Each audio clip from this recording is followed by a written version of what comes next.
अस्सलाम वालेकुम स्टूडेंट, कैसे हैं आप सब। जी आज हमारा लेक्चर है एड्रिनल ग्लैंड के हवाले से। पहले हमने डिस्कस किया था पैराथायराइड ग्लैंड को, थायराइड ग्लैंड को। ये क्या हैं, जो पार्ट हैं सारे किसके, एंडोक्राइन ग्लैंड के। चैप्टर पढ़ रहे हैं 12 बायोलॉजी का 10th क्लास है। एड्रिनल ग्लैंड दो तरह के ग्लैंड्स होते हैं, मौजूद होते हैं कहाँ पर, किडनी के ऊपर सिचुएटेड होते हैं। ये ग्लैंड मौजूद होते हैं कहाँ पर, किडनी के ऊपर मौजूद होती हैं। दो किडनी होती हैं, दो ही ग्लैंड मौजूद होती हैं। दो पार्ट्स को हम क्या कहते हैं, इनके दो हिस्से होते हैं। पहले पार्ट को हम क्या कहते हैं, कॉर्टेक्स, दूसरे को कहते हैं मेडोला। कॉर्टेक्स क्या है, आउटर पार्ट को हम क्या कहते हैं, कॉर्टेक्स का नाम देते हैं, और इनर पार्ट को हम क्या कहते हैं, मेडोला का नाम देते हैं। ये मेडोला जो है सेक्रीट करता है, खारिज करता है दो तरह के हार्मोन्स को। एक होता है एफिनेफ्रॉन और दूसरा है एड्रिनालिन। एड्रिनालिन और एफिनेफ्रॉन को क्या करता है, ये कंट्रोल करता है, ये सेक्रीट करता है, खारिज करता है।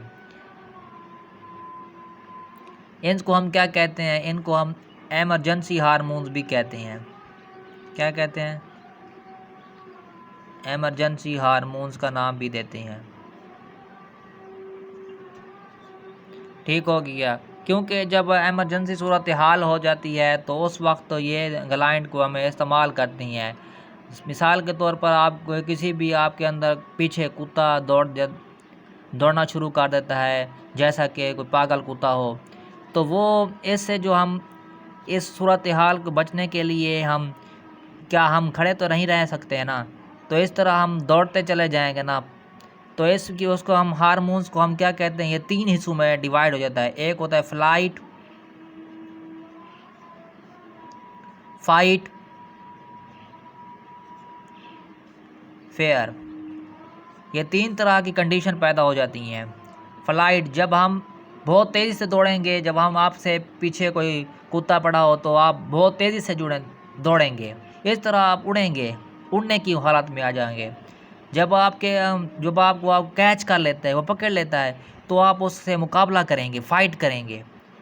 जब आप उससे डरेंगे तो ज़ाहिर सी बात है, जब आप मुकाबला करेंगे तो डरेंगे तो सही, तो फेयर पैदा हो जाती है। तो इस तरह के ये हम एमरजेंसी हालात में क्या करता है, हमें मुहैया होता है, एड्रिनल ग्लैंड पैदा करता है। ये क्या हार्मोन्स होती हैं, किसके अंदर, मेडोला के अंदर मौजूद होती हैं। उसके बाद है दूसरे नंबर पर है एड्रिनल कॉर्टेक्स। ये भी एक एड्रिनल कॉर्टेक्स, ये एड्रिनल मेडोला था, ये एड्रिनल कॉर्टेक्स है। ये क्या है, ये भी दो तरह के ये हार्मोन्स पैदा करता है। एक होता है कॉर्टिकोस्टीराइड।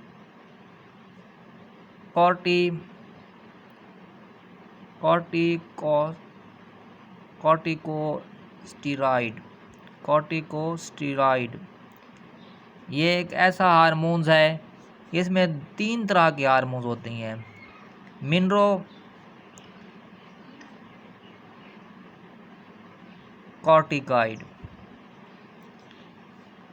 ग्लाइको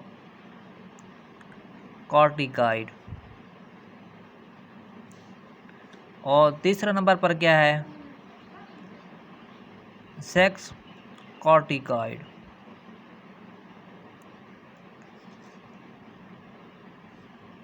ठीक हो गया। ये तीन तरह के जो हार्मोन्स होती हैं पैदा होती हैं जब आप इस हालत में चले जाते हैं। इसमें क्या होते हैं, अगर मिनरल की बात की जाए, इसमें मिनरल लेवल में साल्ट आ जाते हैं। ये साल्ट को क्या करता है, मेंटेन रखता है। और अगर बात की जाए ग्लूकोज में, ग्लाइको कॉर्टिकाइड की हालत बात की जाए, तो इसमें क्या आ जाता है, शुगर लेवल आ जाता है, ये शुगर को मेंटेन रखता है। उस वक्त अगर बात की जाए सेक्स की, ये सेक्स हार्मोन्स को कंट्रोल करता है।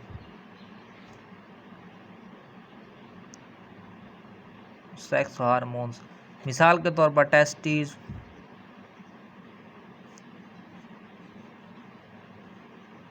और एग सेल्स को।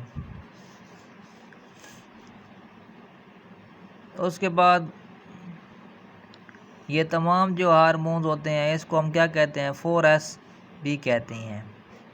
क्योंकि ये चार ही जात बता देते हैं। साल्ट को मेंटेन रखता है, शुगर को, सेक्स को, और दूसरा क्या होता है, ये तीन चारों को हम क्या कहती हैं, ये इसको कंडीशन में पैदा होती हैं जब ये एडिनल कॉर्टेक्स के हवाले से जब ये हार्मोन पैदा होता है।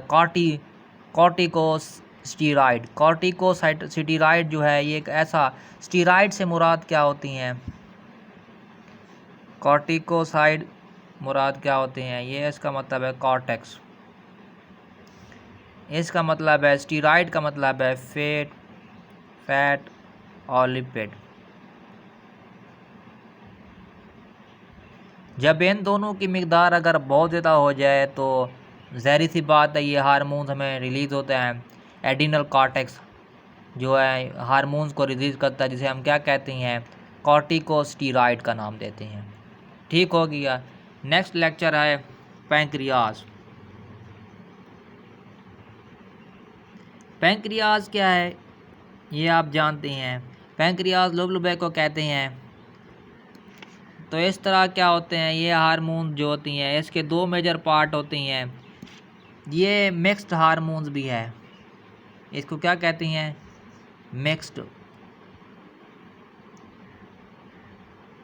मिक्स्ड ग्लैंड भी कहते हैं। वजह क्या है, मिक्स्ड कैसे है, इसमें एंडोक्राइन ग्लैंड भी आ जाता है और एक्सोक्राइन भी होते हैं। एंडोमीन डक्टलेस, इसमें कोई नालियाँ मौजूद नहीं होती। ये डक्ट, इसके अंदर डक्ट होती हैं, डक्ट मौजूद होती हैं। तो इस तरह ये क्या है, मिक्स्ड ग्लैंड भी इसको कहते हैं। ठीक हो गया। इसके बाद अगर बात की जाए, इसके दो तरह के फंक्शन होते हैं, परफॉर्म करते हैं दो तरह के फंक्शंस को। पहले नंबर पर है ये क्या करते हैं, ये में दो हार्मोन्स को पैदा करते हैं, इंसुलिन को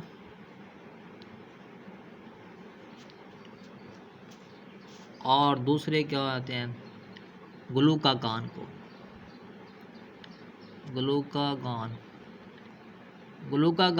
को और इंसुलिन को क्या करते हैं, ये पैदा करते हैं। ये दो हार्मोन्स को क्या करते हैं, रिलीज़ करते हैं, सिक्रीट करते हैं। इंसुलिन से मुराद क्या होता है, जब आपके अंदर ब्लड लेवल के अंदर ग्लूकोज़ की मिकदार जो है बहुत कम हो जाए, जब मिकदार कम हो जाती है ऑटोमेटिकली आपको एक डिज़ीज़ लग जाती है, जिसे हम क्या कहते हैं, इससे क्या होता है, ब्लड का जो ग्लूकोज लेवल है वो क्या हो जाता है, इंसुलिन इसका काम क्या है, इसमें ब्लड ग्लूकोज लेवल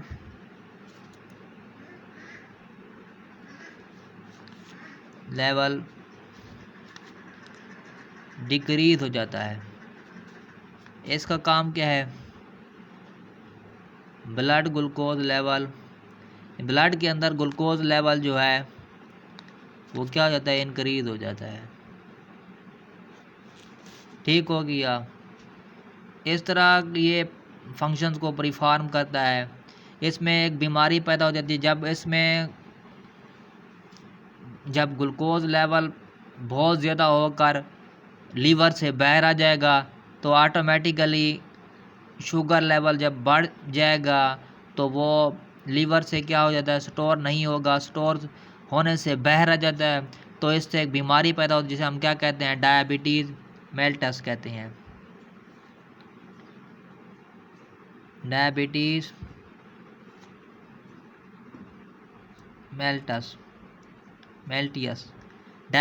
मेलिटस का नाम देती हैं। यह एक ऐसी बीमारी है जिसमें शुगर लेवल क्या हो जाता है, बढ़ जाता है। तो इस तरह इंसुलिन के इंजेक्शन दिए जाते हैं इसको ख़त्म करने के लिए। ठीक हो गया। इसके बाद इसमें क्या होती हैं, बॉडी का जो लेवल होता है वो बहुत एक्सक्रीट अमाउंट में चला जाता है, वहाँ पर नॉर्मल कंडीशन को ख़त्म हो जाती है। तो इस तरह ये लेवल में इसमें डायबिटीज़ का, अगर इसमें ग्लूकोज लेवल बहुत कम हो जाता है तो इसमें ग्लूकागॉन जो है जिसके ग्लूकोज जो है वो स्टोर हो जाता है किसमें, लीवर के अंदर। तो इस तरह प्रोसेस चलता रहता है। इस अमल को हम क्या कहते हैं, ये सारे प्रोसेस क्या होते हैं, पैंक्रियाज के अंदर हो जाते हैं। ठीक हो गया। ये दो हार्मोन्स को रिलीज़ करता है, उससे बीमारी पैदा होती है। अगर इसमें साइड बॉक्स के अंदर दिखाया गया है, बुक में ब्लड ग्लूकोज लेवल कंसंट्रेशन अगर मेंटेन रह जाए तो उसमें हम जो रेट होता है 80 टू 120 mg हो जाता है, तो ग्लूकोज लेवल बहुत कम हो जाता है, यानी नॉर्मल हो जाता है। यानी 100 पर मिलीलीटर ऑफ ब्लड के अंदर ग्लूकोज की जो मिकदार होती है ब्लड के अंदर वो क्या हो जाती है, 100 पर जाती है। तो इस तरह कम हो जाती है। इस तरह ये प्रोसेस चलता रहता है। ठीक हो गया। नेक्स्ट लेक्चर में हम पढ़ेंगे गुनेड्स के हवाले से। गुनेड्स क्या हैं ये हम नेक्स्ट लेक्चर में पढ़ेंगे।